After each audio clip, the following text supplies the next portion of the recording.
Yo, what's going on, guys? It's G Miners here. Last week, I put out a Nothing Man equals Warlock build, which destroys underpower content, and you guys seem to love it. Honestly, it's probably my favorite Void build that I've ever made for Warlocks and personal favorite to play on. So today, we have another version for gamers who prefer Contraverse Hold. The main difference between these two builds is going to be that this one is much safer and slower of a playstyle, which you're going to want to use if you can spawn trap adds. The grenades we're throwing last 3.2 seconds at base, then adding in one of our aspects jumps us up to 4.2 seconds, and finally with one of our fragments, this is increased again by 50%, which should be just over 6 whole seconds in duration.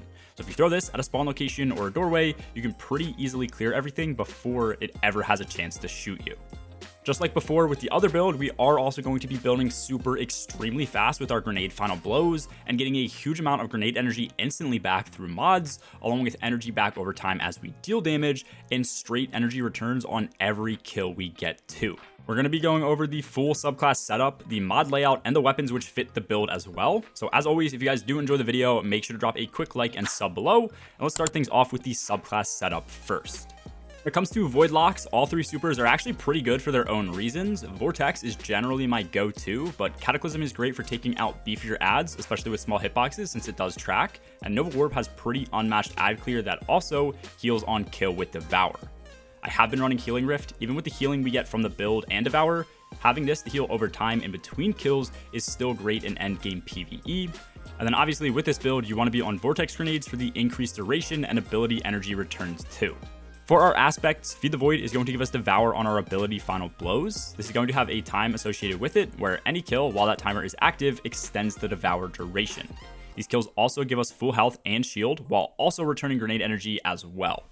Chaos Accelerant, on the other hand, is going to let us charge up our Vortex Grenades to increase their size and duration. This is where we're getting that extra second in total duration, and then with a larger AoE, this deals more damage to enemies typically outside of the base grenade range, while also pulling even more adds inward, since it does have a Vortex pulling effect. We only get 3 fragments with the build, so you do want to choose them wisely. First, I opted for Echo of Remnants. This is a 50% duration increase in our lingering grenade effects. Since Vortex lingers, this is now a jump from 4.2 seconds up to 6.3 seconds, increasing its total damage output effectively. Echo of Undermining is going to allow our grenades to now apply weaken effects on hit. Weaken is going to be a 15% debuff, meaning anything weakened now takes 15% more damage from any source. This is great to apply to beefier enemies or bosses before using something like your super or even heavy weapons, and if nothing else, it's a straight 15% increase in the Vortex Grenade's damage at all times. Lastly, I am running Echo of Expulsion, which makes ability final blows cause enemies to explode. This really helps with the ad clear and is similar to applying something like Volatile to enemies. That said, depending on where you are playing, this fragment could be subbed out. Something like Echo of Starvation would be great in super tough content, where the orb pickups end up saving your life when you aren't able to get a kill with Devour.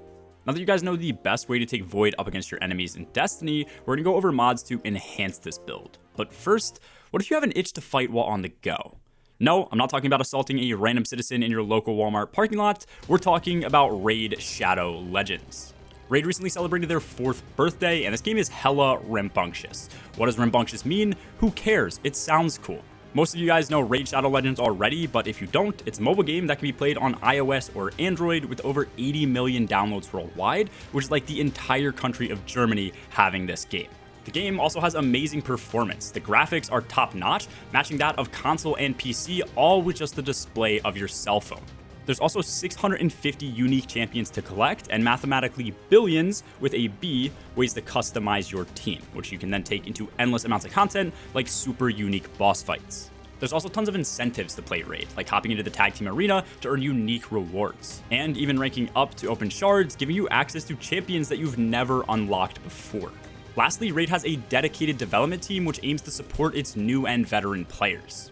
Currently, Raid's celebrating its 4th anniversary, so there are many dedicated offers, free gifts, promo codes, events, and you guys can even get an anniversary-themed legendary champion. But since that's not enough, to celebrate Raid's birthday by entering promo code 4YearsRaid in-game, all players can also get 4 legendary skill tomes and more. If you guys are interested in downloading Raid, you can also do so through the QR code on screen, or you can use the link in the description below to celebrate 4 years of the world's greatest mobile game. Okay, now officially onto the mods in the build. You can see everything on screen now if you guys want to follow along and just equip everything as I go over the reason for each mod. But first, Ashes to Assets on my helmet is going to give a small amount of grenade energy for each grenade kill we get. So as we get a bunch of grenade kills, this will end up returning super very quick.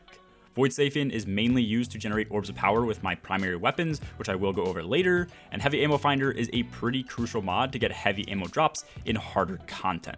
Contraverse Holds are our exotic of choice, which give energy back on grenade damage ticks. With this, Firepower will create orbs of power on grenade kills, Fastball will help us throw our grenade further, and then Firepower will instantly give a portion of our grenade energy back whenever we throw our grenade. This will consume all of our charges when doing so, with each charge giving more energy. My chest piece just has 3 resistance mods on for extra damage reduction. Then on my boots, I have Innervation and Insulation for grenade and class ability energy back on picking up any orb of power, along with stacks on stacks to double the armor charges we get each time we get charged, which ultimately down the line will help with energy returns for our grenade. Lastly, on my class item, I do have on Bomber, which gives grenade energy on rift placement, Special Finisher for special ammo generation if it's ever needed, and then lastly Reaper so that when activating Bomber, my next kill will automatically spawn an orb of power. Overall, with the build, we get grenade energy by throwing our grenade. This will give us energy back through our exotic gauntlets just for dealing damage. Then since it does proc Devour, we also get grenade energy back on each kill, along with full health and shields. Grenade and Void Weapon Final Blows will create orbs of power, which are then picked up to give even more grenade and class ability energy. Then I can also use my class ability to get grenade energy directly and spawn in even more orbs of power. Not to mention, every grenade kill I get makes enemies explode and also gives super energy back too. The full build can be seen on screen now. Weapon-wise, as you are mainly going to see and have seen throughout the gameplay, I have an Unforgiven with Demolitionist, which gives grenade energy back on kill as well, which makes it pair really well with Devour, and this is also Void, so we can use Volatile Flow with it. Overall, I would say I'm still a way bigger fan of the Scatter Grenade build, especially in Endgame Content. So if you haven't, make sure to go check that video out as well so you can determine if you want to run that build or this build.